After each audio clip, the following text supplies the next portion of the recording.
Alright guys, here we are wrapping up this section of videos, and I'd like to spend just a minute before we bring it to a close and talk about compiling and execution. I mean, up to now we've taken a look at the anatomy of a very simple application. In fact, we took a look at how to create it in a text editor and how to create it inside of VisualStudio.net. We compiled it and we executed it. We didn't spend a lot of time really talking about that compiling and execution part.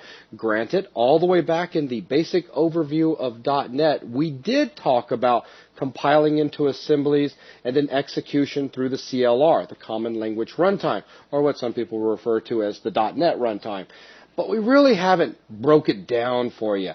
So this video, it's not really required that you watch it, but I highly recommend it because what we're going to do is we're going to give you a real-world example of what's taken place through the whole .NET specification for getting an application compiled into assembly and then executed by a CLR. I think you guys are going to be pretty surprised at how close these two things line up.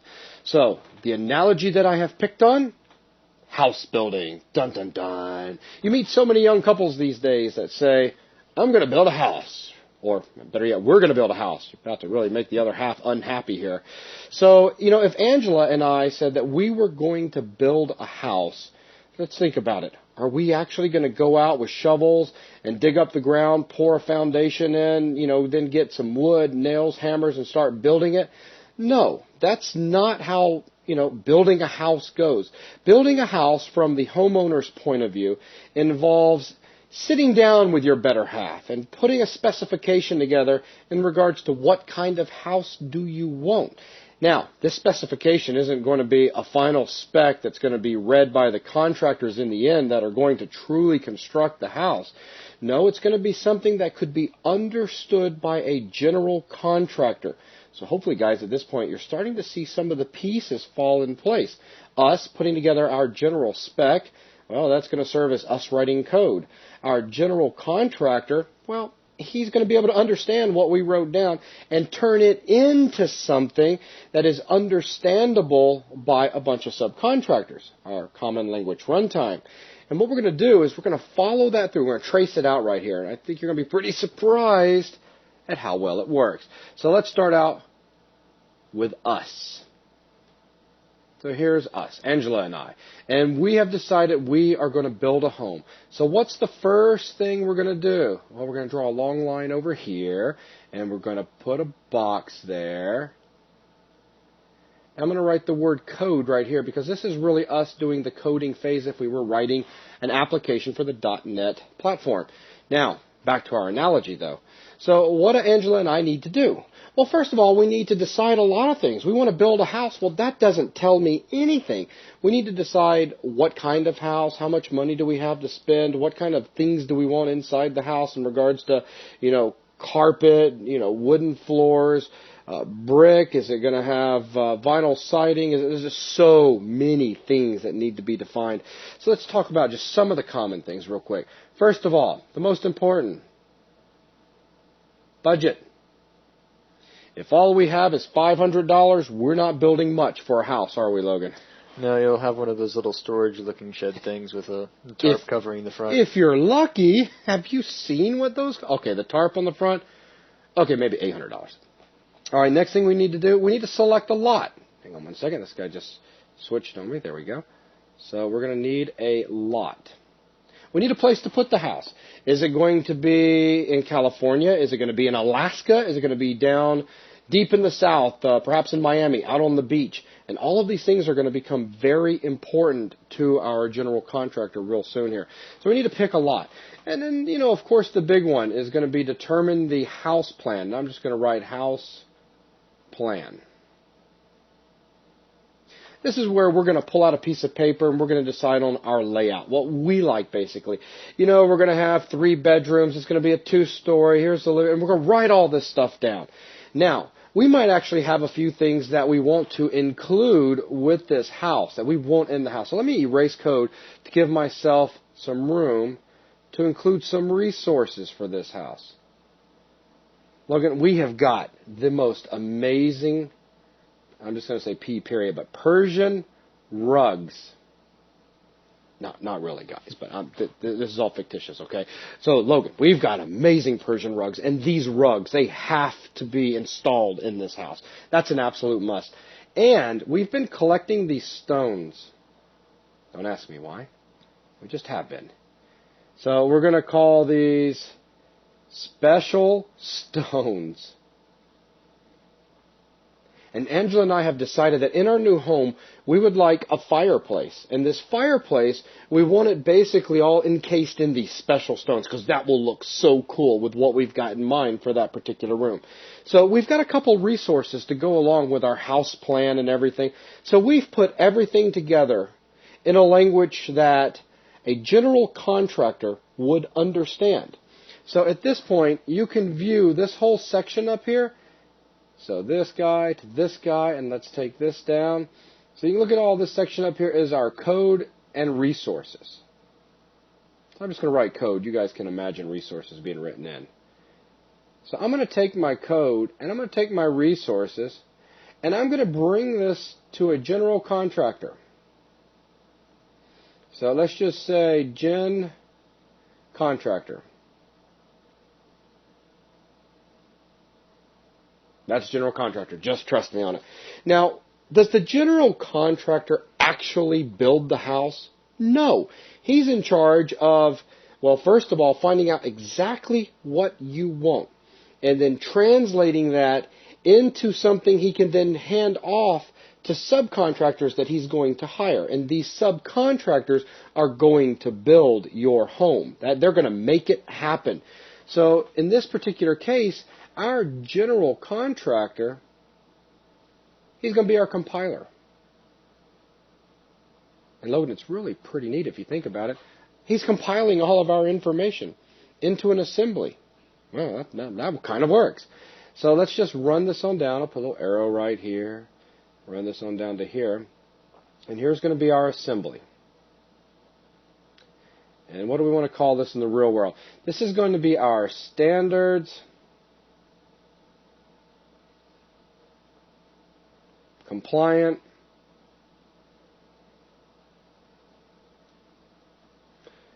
standard compliance blueprints. Yeah, standard compliant blueprint for our house. Awesome. He's now turned our description of what it is we're looking for into something that can be handed off to some to some subcontractors, the guys who actually get in there and get their hands dirty and build this thing. They make this thing happen. So what I need to do is then pass this assembly, because we can, here's what's really neat, Logan. We can do all of this without building the house. I mean, we can put together our specification. We can make all of our code. We can hire our general contractor and say, this is what we want. Turn this into something for us. And he's going to go out and have blueprints generated and everything that's required to go to all of our subcontractors for us. And he can basically say, okay, here it all is. It's ready to go. And when we're ready, then he can, well, just initiate this whole thing. Or in our case, with all the standards, we could just initiate the whole thing. But we need the people that's going to handle initiating. This is our subcontractors, right? So let's go ahead, and I'm just going to draw out, how do I want to draw this out? Big box here, so just forgive, this is going to be messy. We're going to go all the way over to here, because I'm going to add some more good stuff into this in just a minute. And here we are with a bunch of subs. These are subcontractors. And for those of you that might be familiar with, building a home, when your subcontractors get involved, there are quite a few of them. You've got your AC and heat man, you've got your electrical crew, you've got your plumbing crew, you've got your framers, your roofers. The list just goes on and on. So subs, and let's throw another sub over here, nice and fast. Now, when all of this final spec gets handed over here to all of our subs, what do? They produce a house. Ta-da! Isn't that cool? They build it. They actually make it run. They take care of it. I mean, they got the electricity running, the water's running. It's going. It's a turnkey thing. Turnkey meaning now somebody can walk into your house and use it. Your program's running. Somebody can use it. So what do we have right here? This right here is our CLR. CLR. And some people might be thinking, well, look at all these subs. Aren't those kind of like different CLRs? No, not in this particular case. Let me read to you a description from the ECMA covering the whole common language infrastructure, talking about this virtual execution system. So about CLRs, basically they are responsible for loading and running programs that have been written. Okay. Now, to get more specific, the CLR provides the services needed to execute managed code and data. Using the now we're going to go a step further, using the metadata to connect separately generated modules together at runtime. So I'm actually going to throw the second part in just a second. But the first part, let's focus on that for a second. It provides the services needed to execute managed code and data.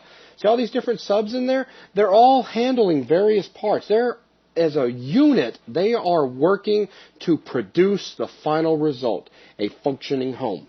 Anything you want to add to that, Logan? Just that by services, it does mean plural services, as in loading the assembly might be one service provided, whereas garbage collection might be another separate service provided by the CLR. Well, this particular sub right here, I bet you didn't know what his job was. He's the garbage collector. General contractor knew we were going to need a garbage collector because as these guys are working, they're disposing of stuff. You know, they're building things, and they no longer need. It's a little garbage can, right? So as our house is being built, now what's he going to do? General contractor, Mr. Garbage Collection guy. I'm not going to draw them all out, but just picture that right there. He's going behind and just cleaning stuff up. Now, do we know when he's cleaning stuff up? Us? Now, that's us, way back up here. Do we know when the general contractor, that's the garbage collector, or excuse me, not the general contractor, let me rephrase, the subcontractor, that is the garbage collector service, do we know when he's going to pick up that garbage? No. We don't know exactly when. So that's something we have to keep in mind if picking up certain garbage is very important to us for reasons like we're utilizing a big piece of resource that we need to dispose of. Or we're allergic to styrofoam for some reason. Okay, so I use the computer world, and Logan jumped back into the analogy. Exactly! That's what I'm getting at. And we have the ability to go in there and say, well, let's dispose of this because we are using a lot of resources from the computer right now, and I don't want to rely on the garbage collection service to come by and pick this up because that's just a little risque. So in the real world, you know, I could go in there and start picking up styrofoam because my wife's going to come by a little bit later on and she's allergic to it, and so it doesn't need to be there. So I can control some of that. But as Logan was pointing out, you know, all of these different services, let's undo that real quick. All of these different services have their purpose within the CLR for producing your final code. I mean, things like security, garbage collection, etc. Okay? So all that's taken place, and we got a final house. So there's one thing, Logan, that was missing right here. And that was this section, is our assembly. Right, the final blueprints that are in a format usable by the CLR and all the sub-services inside of it. And as a reminder, in the computer world, what does the assembly look like? First of all, it is rather a .exe or a .dll. What does it contain? It contains Microsoft Intermediate Language code, and it contains what else? Metadata.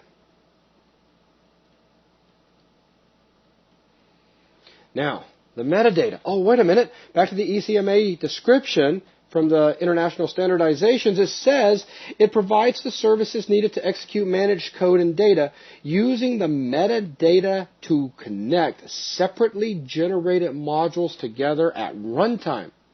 For some of you on 3D Buzz that know me well, you know that I happen to love aquariums. I'm a huge fan of aquariums. Well, if I'm going to actually build my own house, you better bet your last dollar that I'm going to install some sort of amazing aquarium system in there. Because if I got the money to build a new home, I'm going to do that too. And it's going to be something way beyond just going out and getting a little, 100-gallon aquarium that I can sit in the corner. I want something built into the walls and all, right? Little 100-gallon. I want a 1500. Used to have a 10-gallon aquarium with a goldfish in it. Oh, yeah, those days. Well, I want a 1,500-gallon aquarium. Now, Logan, can you see where that would cause some possible interesting issues in regards to having a home built?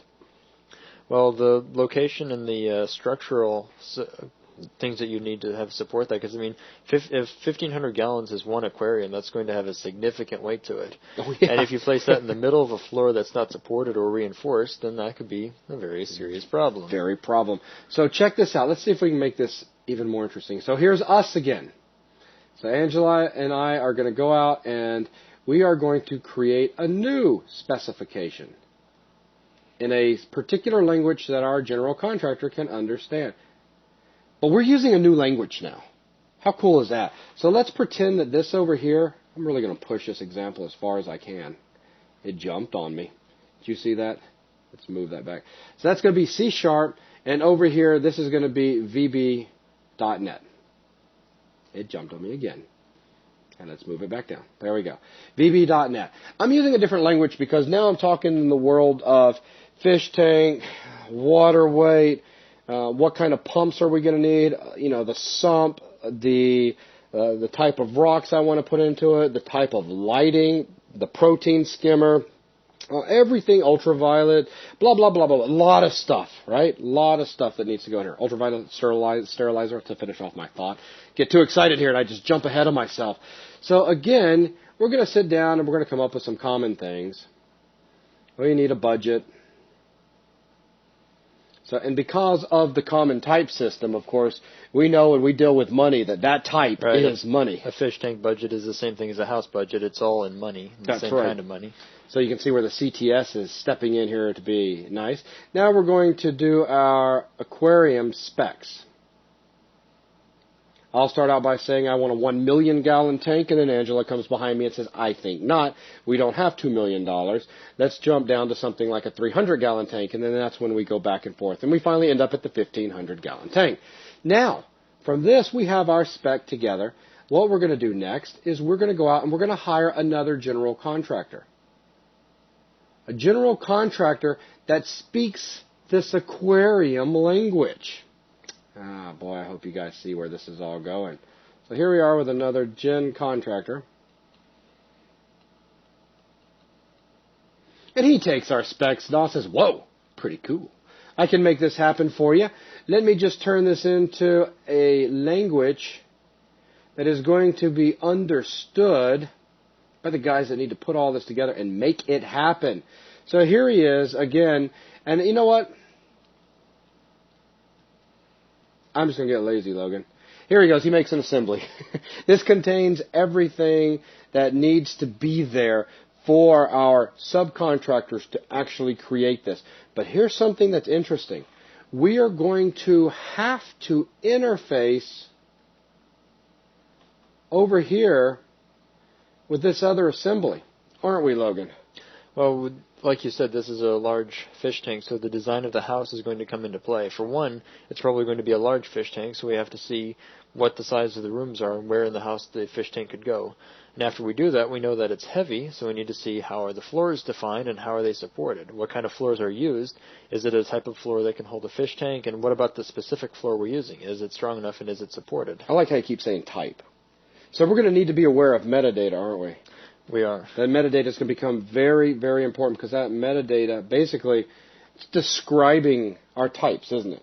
Right. And if you want to think about types of things that might be in floors, like let's say for some reason you could have your floor made out of particle board or balsa wood. Just say you could. Okay. And then you could also have a floor made out of solid oak instead. Okay, that's better. If you look at the type of floor and it's the oak floor, then you can probably put a fish tank on it. Sure. If it's the balsa wood floor, then that won't work. And not only that, being aware of the types that are over there is very helpful to us because now we can also utilize some of the stuff in that assembly as well, like electrical systems that I'm going to need to drive my pumps and everything that's going to be installed. Right, so you need to see what kind of wiring is used. Was the spec for the house in 110 voltage or was it in 220 voltage? And then I can tap into their power box so that, or their breaker box, so that I can utilize the power. So that way the fish tank is using a bunch of things found within the house, like electricity and support. Exactly. And it builds from that. But because of that, it has to know what's in that, so it's going to have to look at the metadata to know that there are things like this kind of electricity and this kind of floor. You got it. So once, of course, we have this assembly and the house is truly ready to be built, it goes over to all of our subcontractors again. And you might be thinking, that's not really possible. Is it going to need to go to a different group of subcontractors? Nah. The Common Language Runtime is a bunch of services. It encompasses everybody that we need in here. I bet you guys did not know that this subcontractor right here, he's a plumber. Now, Logan and I were talking about this before we recorded the video, just to kind of go over how we wanted the analogy to flow. And Logan was like, well, we're going to have different subcontractors. And Logan, my stepdad runs a business, right? He does. What kind of business is it? A plumbing business. It's a plumbing business. And what does he do? He is a subcontractor, and he installs plumbing in residential and commercial facilities. That's his job. But I do have an interesting fish tank system set up in my house. I have two 300-gallon tanks that are all tied together, right? Right. The two tanks are plumbed together, and then some of the support systems are actually in the garage instead of in the room that the fish tanks are in. And plumbing going all over the place, right? Right. You have standard grade PVC plumbing to connect everything. Yeah, and Angela's still not a fan about me taking up part of the garage. But hey, that's how it goes. But he did all that. He handled all of the plumbing for the fish systems. So that's just an example of how getting this massive system in place, even though it was written in another language and all, it's been turned over into a language that he understands. So while he can handle putting residential plumbing in, he can also handle plumbing the fish tank system as well. Not a problem for him. So basically what I'm getting at is we just take this assembly right here and we just go ahead and we pass it on down to the Common Language Runtime as well.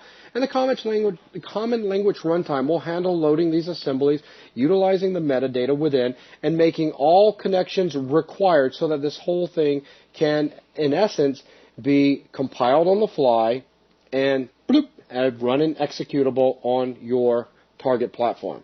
So if you wrote some sort of text editor program, you'd have a text editor that is running. Anything you want to add to that, Logan?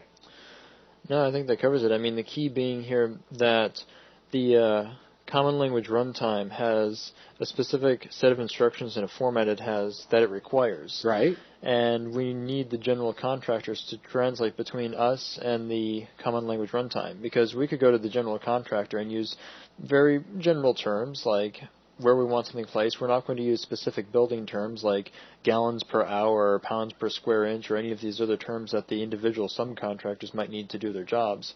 For example, in the plumbing world, we might just say, all right, we want the fish tank and we want the other part of the fish tank to be in a different room. We're not going to say anything about what type of pipe and that pipe has to be Schedule 40 and that it has to be made out of PVC. Right. Instead, the aquarium contractor, general contractor, is going to write all of that down and then hand that on to the plumbing guy, and then he's working in terms he understands, types of pipe and how to put all that together. Exactly. So, and you check this out. Even though we've expanded this whole diagram to include all of the aquarium stuff, in the end, what do we have?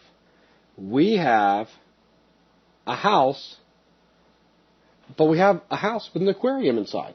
So again, it's all tied together in a final result that is utilizing both assemblies to give us that final result we were looking for. Right, even though you introduced the use of another language, a aquarium specification, and another contractor in order to take that specification and turn it into something that your house building contractors knew how to use and how to read. Exactly. So, guys, that pretty much wraps it up. I mean, we could spend 2 seconds and say these subcontractors, they're really smart guys. And the general contractors, they're really smart guys too. When we decided we wanted to build our home in Alaska, it's really cold up there. When we were putting together the spec for our house, we knew it was cold, but we didn't really think about the kinds of insulations and the kinds of heating systems that are required, because they're probably going to be different than the house we'd like to build down in Miami, wouldn't you say? Right. The one in Alaska would probably need to have certain things insulated, and the one in Miami might need to be stormproof. Precisely. So the general contractor is going to go so much above and beyond what we've done, as we've provided the spec or our code, and when he translates it over into the language that all these subs will understand inside the Common Language Runtime, he's going to make sure that all of that is accounted for. It's all being managed, you know? It's the bottom line. So, go ahead, Logan. Right, the subs themselves may have different practices depending on where they're operating. Because if you think back to the previous discussion on .NET, we might use a different common language runtime in a different area. Meaning if we built the house in Alaska, different subcontractors would be used from ones in Florida. And those ones in Alaska simply know what type of insulation they need. The ones in Florida simply know what types of storm windows. I see what you just did so with that the way, analogy. Neither us nor the general contractor necessarily needs to deal with location specifics. We just said we wanted this kind of house, and we would have said the exact same thing whether we were putting a house in Alaska or in Florida. Logan, you sly dog, you. Correct me if I'm wrong, but in essence, what you just did is you introduced another CLR. Right, that would be a different... You'd have one CLR that operated on making houses in Florida, or beach houses or something, and then a different one would make houses in Alaska. I love it. And, of course, here we are with a whole bunch of subs once again. But the key there is that you can take your assemblies from your general contractors and give those to a different CLR in a different location, and the CLR will just handle any of the specifics that need to be accounted for to make that house work well, because you wouldn't want to lack all the insulation in Alaska and have the house explode or have the pipes fall apart in winter. I love it. And I'm just going to finish the picture off, we have another house here.